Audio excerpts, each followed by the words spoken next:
Welcome back, and let's begin this segment from the Nigerian Stock Exchange. It's 14 minutes to the close of trading. Let's get a sense of what is happening in the market now. Let's talk to one of the stockbrokers, Rotimi Fakaejo. Hello, Rotimi. Good afternoon. Thank you very much for coming through to us.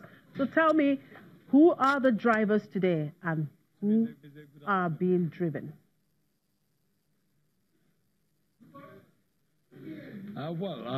For drivers, I believe in terms of price gain, we've seen Lafarge Wapco, which is rebounding from the present position that it was in the past 2-3 days of trading. And for the laggards, it's still Diamond Bank that is leading the pack in terms of percentage. For volume, I think Diamond 2 has traded quite a good volume today. And we hope that the value traded is actually helped by Seplat PLC, which has traded close to 300 million naira value, and is still working stronger even along with Dangote Cement. But the offshore index position is still flat as at present, because at the time we saw Dangote Cement gaining about 3% and thereafter coming flat again. So for now, the market is trading flat, and we hope that definitely it may move upward again.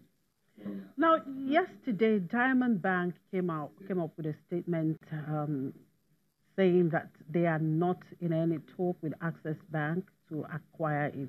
Now, is that not convincing for the investors in the market? Well, it is not convincing because the statement, I would say, wasn't categorical.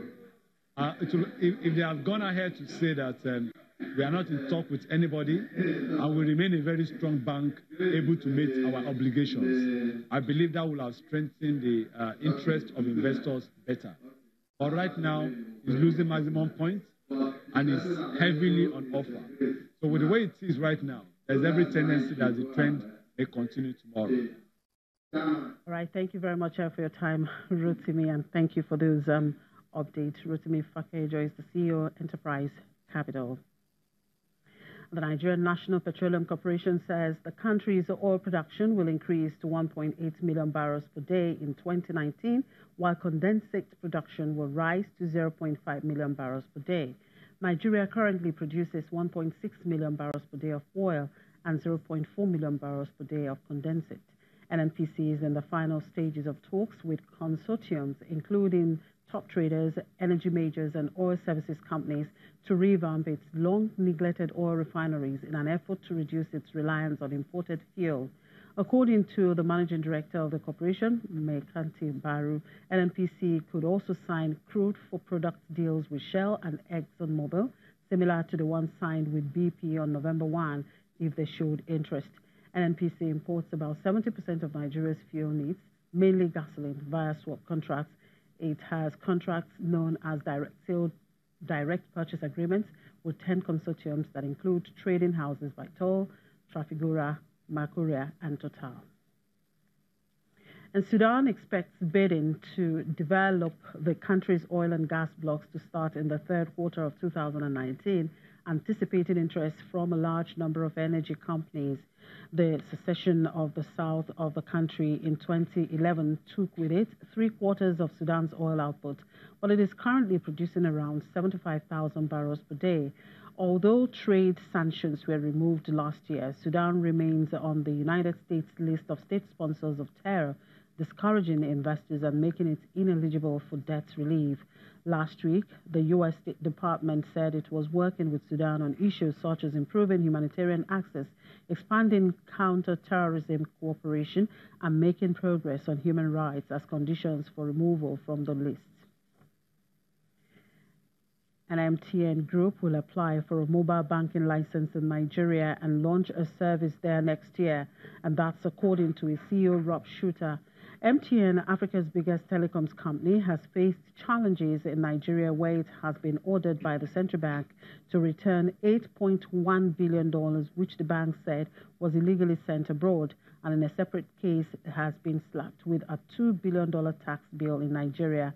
The success of mobile money in East Africa, pioneered by Kenya Safaricom, has convinced investors and the industry that financial services is the next growth area for telecoms to offset falling prices for basic services. Mr. Shuter, who has led MTN since last year, also said the company would relaunch mobile money services in South Africa 2 years after canning the service. In the meantime, Nigeria's telecoms regulator has cleared Teleology's takeover of Nine Mobile, the country's fourth biggest operator, ending a long bidding process for the company that started a year ago. Investment holding company Teleology, which has set up by 12 telecoms industry veterans led by ex-MTN Nigerian executive Adrian Wood, said it had appointed new directors to run Nine Mobile following approval from Nigerian Communications Commission. Teleology was picked as preferred bidder for Nine Mobile in February, following a bid process arranged by Barclays Africa after a debt default forced Nine Mobile's lenders to step in.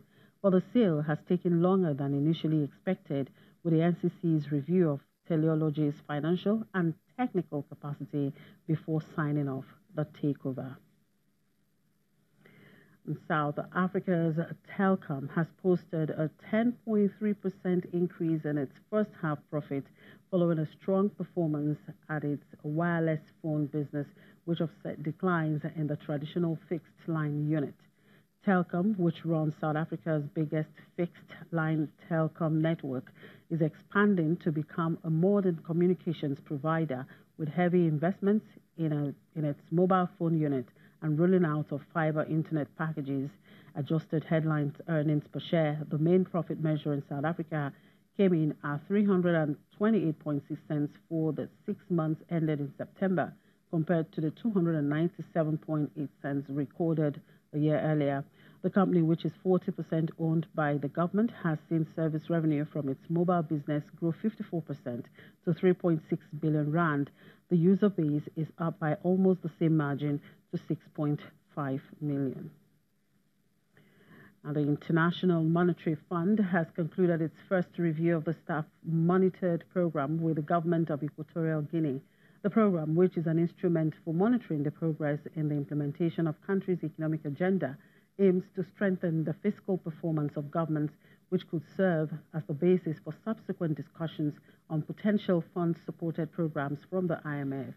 The review indicates that while Equatorial Guinea's growth outlook remains difficult, there are signs of a slight recovery of the non-oil sector following a revision of the 2018 budget. The Bretton Woods Foundation advises that to sustain the gains in strengthening public finances, the country must adopt and implement measures to reduce overdependence on oil. And finally, the International Monetary Fund has concluded talks with Zambian authorities on restoring fiscal and debt sustainability. During a recent visit to the country, the mission discussed recent economic developments and economic prospects for the Central African nation. Issues on the main elements of the draft 2019 budget being currently debated in Parliament and the authorities' policies and strategies for restoring fiscal and debt sustainability while maintaining growth were also raised. These technical discussions are a key input in the preparations for the next Article 4 consultation mission, tentatively scheduled for early 2019. And that's a wrap on the show. Thank you very much for watching. I'm Chimizi Obi Iwago.